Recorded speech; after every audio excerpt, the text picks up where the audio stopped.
O meu tema, ele é um tema polêmico, ao menos no Tribunal Administrativo, é um tema que levanta muita discussão e é um tema que levanta debates até calorosos e podemos dizer, às vezes, até agressivos, porque a discussão, como muito bem disse já o professor que me antecedeu,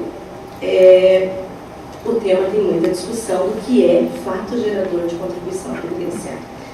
Aproveitando já o que disse o professor a respeito das verbas trabalhistas, eu vou até pular uma explicação maior do que seria, então, fato gerador de contribuição previdenciária. Fato é que a Constituição Federal, que trouxe a regra matriz de previdenciário, já que previdência mudou completamente na Constituição Federal de 88, a gente teve um novo sistema. A gente sempre fala assim, tudo no Brasil hoje é direito constitucional, mas o direito previdenciário, em especial, em razão das contribuições, ele é eminentemente constitucional. Por quê? Porque a gente criou um novo sistema. A Constituição de 88 trouxe regras totalmente novas, e essas regras foram depois melhor explicadas na 8.212 e na 8.213. Fato é que se a regra matriz ela se encontra dentro da Constituição Federal, eu posso sim dizer que essa interpretação da lei de custeio ela tem que se basear naquilo que diz a Constituição ser o fato gerador dessa contribuição. Isso não é o que acontece na prática, embora muita discussão, doutrina e até mesmo jurisprudência do STJ e do STF já tenha circulado em torno do que seria, então, exatamente esse fato gerador. Então, nós temos no artigo 195, inciso 1º, a linha A ideia, então, do que seria fato gerador. E nós podemos, então, resumir que seria atividade laboral remunerada. Mas qualquer atividade, ou aquela que é exatamente a contraprestação do trabalho.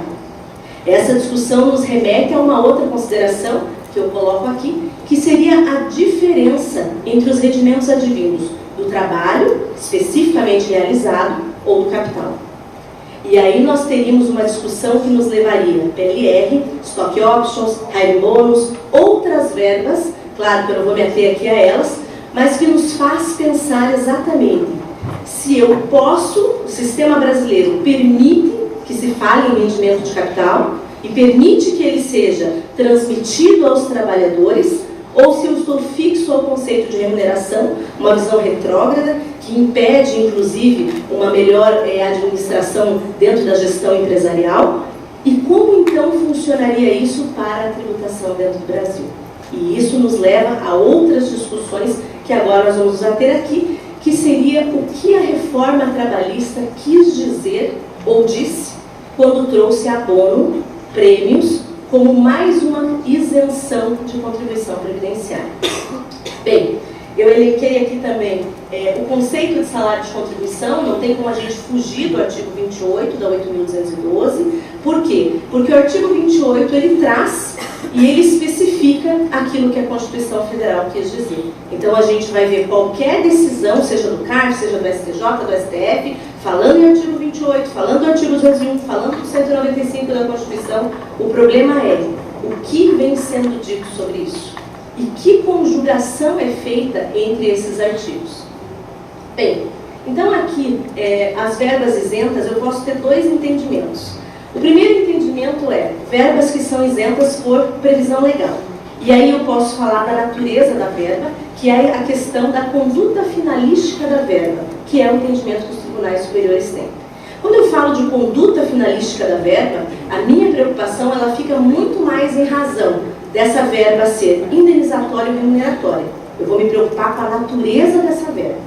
E quando me preocupo com essa natureza da verba, eu tenho como discutir, como muito bem foi dito pelo professor que me antecedeu no tema, a questão do terço constitucional, aviso prévio indenizado e outras questões. Primeiro, os 15 dias do auxílio-doença. Eu posso me ater a essa discussão, por quê? Porque ela não representa eminentemente a contraprestação do trabalho, mas representa, sim, um direito advindo da minha relação CLT, ou seja, da minha relação de trabalho, mas não eminentemente a minha contraprestação pelo exercício dele. Isso também pode nos levar, e aí vem uma segunda situação, que seria, eu tenho verbas isentas por previsão legal em razão da natureza, E tenho verbas isentas pela simples situação de assim serem, que são aquelas previstas no artigo 28. A discussão das demais verbas, que têm razão da natureza, que foi muito bem dito pelo professor que antecedeu o tema, elas têm uma relação da conduta finalística, e aí me importa discutir se elas remuneram ou não remuneram o meu trabalho. Diferente da verba que já vem listada no artigo 28. E aí, quando listada, não me importa se ela é ou não fruto ou remuneração direta do trabalho. Até porque, assim ela foi elencada pelo legislador como questão de isenção.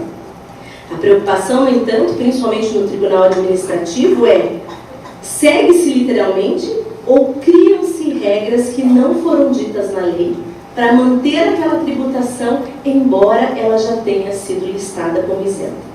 Hoje, esse é o grande problema que nós encontramos, por exemplo, para tratar de verbas que já são isentas. Aí a gente poderia falar de auxílio creche, auxílio babá, discutir outras verbas, como, por exemplo, auxílio alimentação, está no pátio, não está?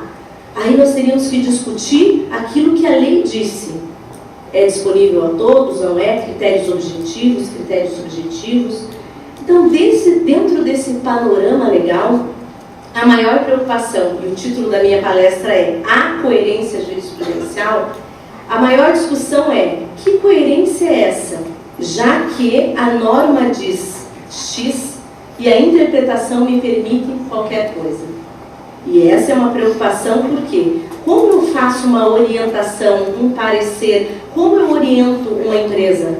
Se eu digo para ela: olha, até 2015 o resultado era A, depois de 2015 o resultado era B. A norma fala C, mas todo o restante pode ser construído, porque a construção nos permite tudo. A discussão da possibilidade de interpretação aberta da Constituição, ela não é um problema. Tem muitas coisas boas em fazer uma interpretação aberta da Constituição. Mas o problema da interpretação aberta da Constituição é que eu posso dizer tudo e ao mesmo tempo não dizer nada. Isso porque regras, princípios e construções jurídicas me permitem muitas vezes ir longe daquilo que realmente foi dito pelo legislador ordinário.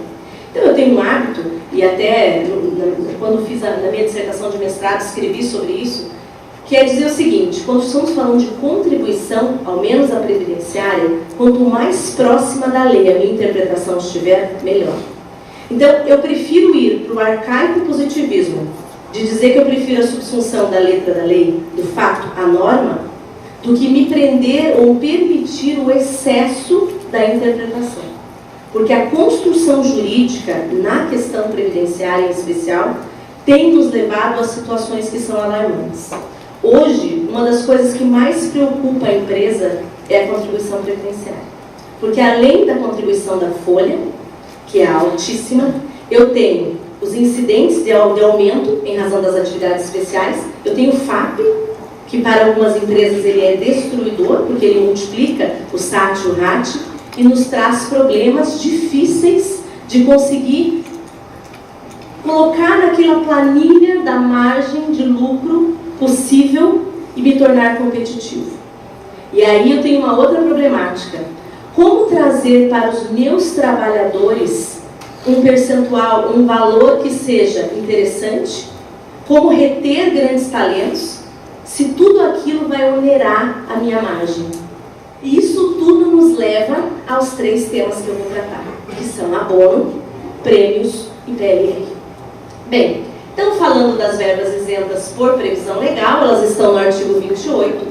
No artigo 28, parágrafo 9º, mais especificamente na linha E, quando fala de importâncias, e esse é do texto antigo, então eu ainda não estou falando de nada novo, quando eu falo recebidas a títulos de ganhos eventuais e abonos expressamente desvinculados do salário. Quanto a esse itemzinho, a gente quase não tem problema, quase, nada é perfeito. Aí tem a linha J, participação de lucros ou resultados da empresa, quando paga ou acreditado de acordo com a lei específica, 10.101, a gente já vai ver os detalhes sobre ela. E Z, essa sim, incluída pela dita reforma trabalhista, os prêmios e os abonos.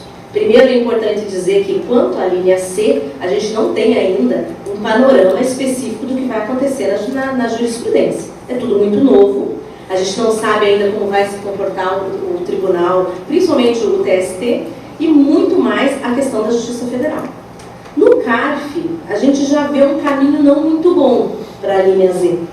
Embora nós não tenhamos ainda fatos geradores dentro dessa nova legislação, né, na égide da vigência dela, a gente já percebe que a argumentação, ou seja, a construção jurídica em torno de outras verbas, nos leva ao entendimento de que a linha Z vai encontrar muitas dificuldades de ser operacionalizada na prática dentro do tribunal.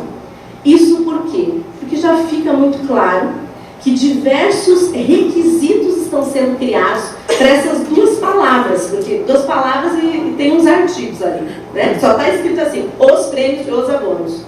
Mas a gente já vê se desenhando, tanto na argumentação, na discussão jurídica, como até mesmo em alguns votos, já um desenho de que vários requisitos serão colocados aí.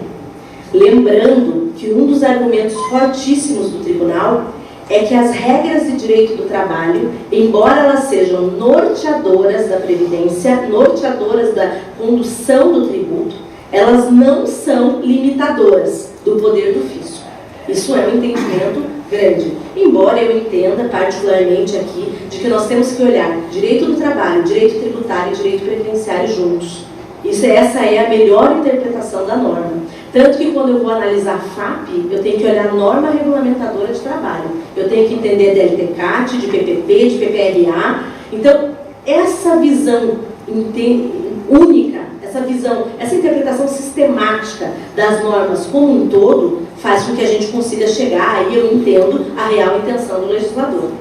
Mas essa visão, ela não tem sido bem interpretada, ela não tem sido bem aceita, nem dentro do Tribunal Administrativo, nem do Judiciário. O que a gente verifica é que muitas vezes afasta-se aquilo que é entendido na Justiça do Trabalho, afasta-se o que é entendido na Justiça, muitas vezes até mesmo de benefício previdenciário, e se aplica um outro mundo na questão tributária. Por que isso é um problema?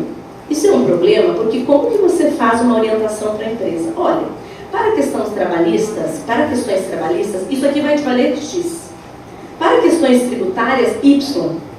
E a pessoa tem que fazer um bem bolado, digamos assim, num termo bem coloquial, para conseguir entender o que vale mais a pena e qual o risco ela pretende correr. Porque ela não vai conseguir, às vezes, em alguns casos, atender as duas normas sem prejudicar uma ou outra. Isso no direito previdenciário é uma verdade, é um trabalho do dia a dia. Você verificar que atende a trabalhista, prejudica a previdenciária e vice-versa.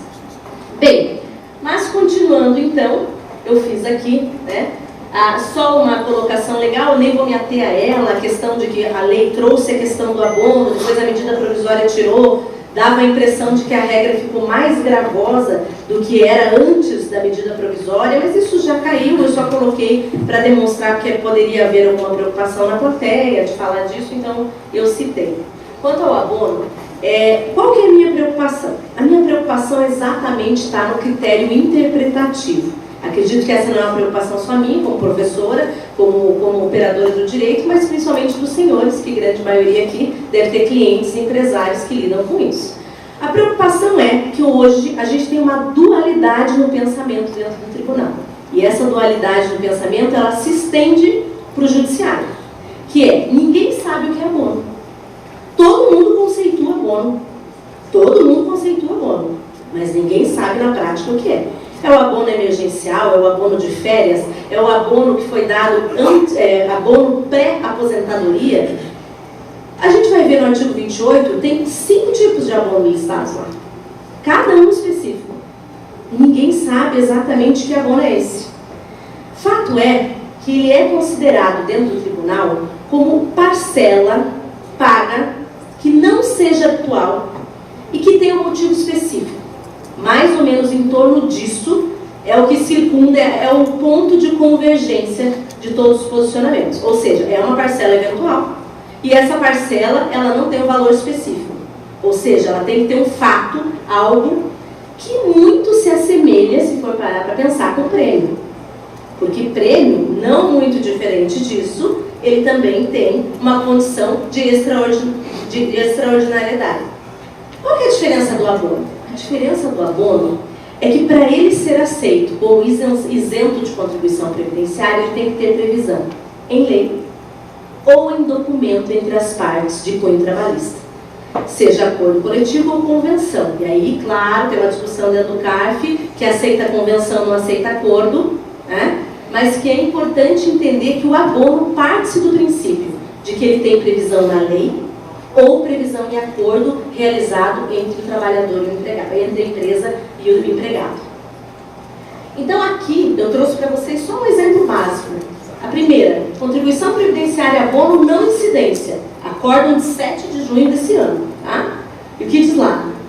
Quando desvinculados dos salários e pagos sem habitualidade, conforme entendimento contido no ato declaratório da Procuradoria-Geral da Fazenda.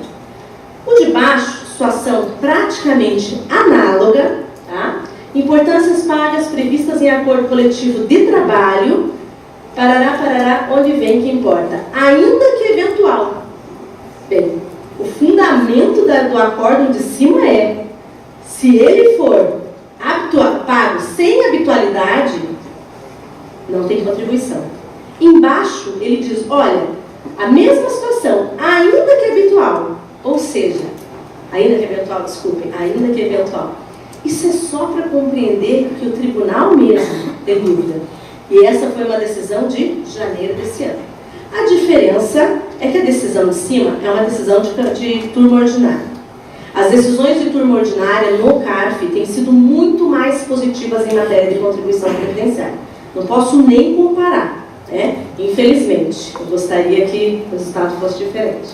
Já na Câmara Superior, onde eu estou, a decisão, infelizmente, ela é muito mais positivada. Ou seja, você tem que estar nos estritos termos do artigo 28 para poder fazer parte ou ter direito a essa isenção. A única pergunta é qual seria a diferença entre um caso e outro, né? Eu analisei várias vezes esses acórdãos e não achei, então deixo aqui para uma melhor análise dos senhores. Então, o mesmo argumento que é dado para um, é dado para o outro para negar. Ela disse que eu tenho 5 minutos, no meu aqui eu tenho 8. Bem, passei direto à questão dos prêmios. A questão do prêmio, ela realmente vai demandar ainda muita discussão. A questão do prêmio é uma coisa nova, é ainda uma ferramenta que eu acho que pode ser muito bem explorada pelas empresas e que vai ser melhor utilizada na via judicial, eu não tenho dúvida disso. Mas a gente já vê, mais ou menos dentro dos nossos posicionamentos, como isso vai funcionar dentro do tribunal. Então aqui eu trago para vocês um exemplo, a gente teve um julgado, até eu esqueci de colocar o acórdão aqui, pagamento de valores como premiação por ideias dos segurados aprovadas pela empresa, ausência de caráter remuneratório. O que ficou muito claro nas únicas vezes que nós julgamos prêmios lá dentro do tribunal? É a questão da espontaneidade do empregador. É de não ficar claro a existência desse prêmio. O prêmio tem que ser algo espontâneo e não algo que esteja acordado entre as partes. Porque se for acordado, pode ser visto como abono, e se for acordado como meta, ele pode ser visto como PLR. Mas esse tema, com certeza, muita discussão ainda seria possível, né? Bem, PLR. Eu tenho só 6 minutos agora, mas esse é um dos temas também muito importante. Esse é um tema que eu considero fundamental, porque a PLR hoje é uma questão de benefício, é uma forma de você trazer um diferencial, até mesmo uma forma de retenção de talentos, porque eu tenho uma forma de trazer aquele empregado para dentro do capital, uma forma dele atingir não apenas remuneração, mas de que aquela participação dele dentro da empresa, ela efetivamente o coloque junto daquele trabalho. Ou seja, uma forma, inclusive, de tornar o Brasil mais competitivo no mercado exterior, já que a gente tem tanta dificuldade de oferecer benefícios, tanta dificuldade com a nossa legislação de se assemelhar aos concorrentes externos. Aqui no caso da PLR, a gente vai ter, ela é regulamentada pela 10.101, a previsão dela está no artigo 7º da Constituição Federal, e a gente vai falar então de participação do trabalhador. O que é importantíssimo falar de PLR? Hoje, nós temos, posso dizer para vocês, umas 20 discussões dentro do Tribunal Administrativo sobre PLR. Eu listei aqui as mais comuns. As mais comuns são semestralidade, participação do sindicato, assinatura prévia, mecanismos claros de aferição, instrumento apartado e territorialidade, ou seja, a diferença de base sindical entre a sede e a matriz. Esses termos, eles são extremamente fáceis na leitura da norma. Então, se vocês fizerem a leitura da 10.101, não levanta muita divergência. Você faz a leitura da norma e você não acredita que eu estou falando para vocês que a gente tem uns 20 temas de debates ferozes dentro do tribunal. Esses debates ferozes, vocês vão verificar que no judiciário eles são muito mais tranquilos. Muito mais tranquilos por quê? Porque o judiciário vem se adequando com o tempo ao posicionamento até mesmo do TST. Porque o próprio Tribunal Superior do Trabalho entende que a PLR não engloba remuneração. É claro que lá eu tenho um conceito um pouco diferenciado. Eu estou falando de lá eu já tenho uma comprovação de vínculo e eu consigo comprovar que é um determinado benefício dentro da 10.101 ou não. Mas a discussão dentro do Tribunal Administrativo Fiscal, ela fica por conta do cumprimento específico dos requisitos. E, em alguns casos, ela vai mais além. E esse aqui é o fator mais preocupante e que me incomoda. A ponto até que escrevi recentemente um artigo numa obra de custeio previdenciário sobre o tema, que é a criação de requisitos que não estão na norma. Porque quando eu faço a leitura da 10.101, em momento nenhum ela me fala a data que tem que ser realizado um determinado pagamento. Ela me fala que o pagamento ele tem que ser posterior à assinatura do contrato. Mas ele não fala quantos meses isso tem que acontecer. E quem trabalha com empresa, quem trabalha com reuniões para acerto de convenção ou mesmo para acerto de PLR, sabe que é impossível você conseguir assinar o acordo em janeiro. Né? Você tem que reunir, você tem que fazer as reuniões necessárias, tem que cumprir os requisitos, para só então conseguir fazer a assinatura. Tem que chamar o sindicato tem que vir participar. Tem um conjunto de situações, né? Tem a comissão de empregados, que embora a comissão de empregados tenha uma determinada legitimidade, houve alteração legal, essa legitimidade hoje passa a ser então a exigência do sindicato. Essas discussões, elas passaram a ganhar um vulto muito grande dentro do tribunal, que passou-se então a criar teses. Então nós tivemos, desde 2008, 3 teses dentro do tribunal. A tese de que tinha que ser no primeiro semestre do ano civil, a assinatura, para que aquele pagamento pudesse ser realizado. Uma segunda tese de que ele tinha que ser no exercício anterior. Então eu tinha que constituir o meu acordo de PLR no exercício anterior, para que o pagamento fosse realizado no exercício seguinte. E a tese que eu defendo, que é a tese de que a assinatura do contrato, ela tem que ser realizada antes do pagamento. Não importa quando. Se eu tiver acordos reiterados, muito menos vai me importar. Porque se o acordo ele for ano a ano reiterado, significa que as metas são claras objetivas, claro, desde que essas metas sigam, não entrando aqui no mérito da meta. Aí, mérito da meta, eu estaria falando efetivamente de regras claras e objetivas. Uma outra situação que me incomoda um pouco é a glosa das regras serem claras e objetivas, pela situação do acordo não ter sido assinado a tempo. Tempo quanto? 6 meses antes. Porque, segundo eles, a regra não seria clara e objetiva se essa assinatura do acordo não fosse 6 meses antes do pagamento. Por quê? Porque uma coisa é uma coisa, outra coisa é outra coisa. Quando eu falo que regras têm que ser claras e objetivas, eu tenho que pegar o documento que fala da regra e fazer a leitura se aquela regra está clara e objetiva. Eu não posso glosar o item regras claras e objetivas porque eu discordo, por exemplo, do momento em que ele foi assinado. Aí eu tenho uma outra punição, que seria a questão da data da assinatura. Mais que isso, então, a gente tem uma outra discussão, que seria a semestralidade. Então, na redação antiga, para os fatos geradores anteriores à alteração legal, eu só poderia ter 2 pagamentos ao ano e eles tinham que ser semestrais. Na regra nova, que a gente ainda não está julgando muito, a gente julgou poucos casos na regra nova, esses são 2 pagamentos ao ano, só que eles podem ter uma diferença de 3 meses entre cada pagamento. Então, houve aquela diminuição, não precisa ser exclusivamente semestral. Mas qual que é o problema disso? Até 2015, o entendimento era, a empresa fez 3 pagamentos no ano. Se a empresa fez 3 pagamentos no ano, ela passou um, o que é o gloso? Eu gloso um, o pagamento que está fora. Qual que é o entendimento hoje da Câmara Superior? Que às vezes é mais gravoso que o auto de infração. E aí a gente tem que ficar cuidando, opa, o auto de infração não foi tão gravoso assim, você não vai poder glosar tudo isso. Por quê? O entendimento tem sido no seguinte sentido, glosa a PLR inteira. Então você teve um que saiu, que descumpriu ali, glosa-se tudo. Hoje a gente tem um posicionamento favorável, tão somente na questão do resíduo, foi o único posicionamento que eu vejo hoje na Câmara Superior favorável, que é, havendo a comprovação de que eu tinha um resíduo para pagar, e que realmente o resíduo ele é advindo de um cálculo, é refeito um cálculo e verifica-se ali uma diferença a ser paga para o trabalhador, essa parcela não vem sendo gozada. Tirando essa questão da parcela que se refere exclusivamente a resíduo, o restante todo tem sido gozado. E isso me traz uma preocupação, por quê?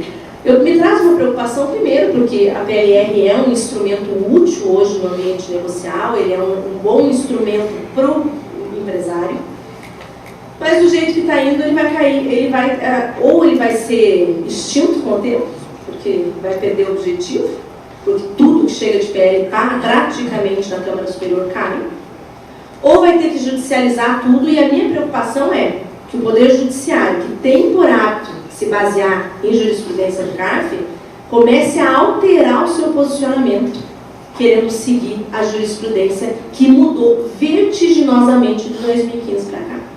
Porque esse não era o entendimento antes. O entendimento era sempre de tentar fazer uma conformidade entre aquilo que está na norma e o que foi realizado. Não que eu esteja dizendo que vai se abrir e permitir isenção para tudo, mas pelo menos permitir que se observe se aquele contrato tem os parâmetros mínimos e que pequenos lapsos não sejam usados para glosar uma PLR inteira. Uma PLR que às vezes atende aí 50% de uma cidades pequenas, por exemplo, né, que eu que venho do sul, que tem as montadoras de veículos, às vezes metade da cidade sobrevive daquela PLR, porque a PLR é um implemento que é para que a pessoa tenha aquela competitividade, aquela vontade de trabalhar, de exceder o seu horário, sair daquele pensamento, aquela caixinha que é CLT. Né? Me desculpe aqui quem pensar diferente, mas o pensamento instituído pela CLT para o nosso trabalhador brasileiro é o pensamento que está dentro de uma caixa. E a gente não consegue sair daquilo. E eu acho que a PLR é um excelente instrumento para a gente ter uma visão diferente de mercado, uma visão diferente, inclusive, né, de mercado econômico e de sociedade. Bem, como já passei do meu tempo, só comentar ainda que a gente tem a questão da territorialidade. A territorialidade ela vem sendo glosado também quando o sindicato que participa é o sindicato da matriz. Problema, vou encerrar. Que é um problema enorme para a empresa é o seguinte: ela tem a matriz e tem a filial. Aí o sindicato da matriz não participa, não vai, não dá satisfação. Casos que nós julgamos que a empresa até processou o sindicato. Olha, vem aqui participar porque nós queremos tornar a PLR, não estava conseguindo, ele não veio. Mas ele tinha toda essa prova de que chamou o sindicato a participar, convidou o sindicato não teve interesse. Ótimo. Estender a PLR da matriz para filial. Por quê? Questões trabalhistas. Faziam o mesmo trabalho, exatamente montando os mesmos veículos, e aí eu tinha empregados da matriz recebendo a PLR e o da filial não podiam. Aí, ações trabalhistas de equiparação. O que a empresa fez? A empresa falou, olha, não é equiparação porque não é salário. A empresa não, desculpa, a Justiça do Trabalho. Mas é um direito e eles têm que ter direito a acessar. Então tem que manter a PLR para o pessoal da filial. Aí o que a empresa fez? Manteve com a participação do sindicato da matriz.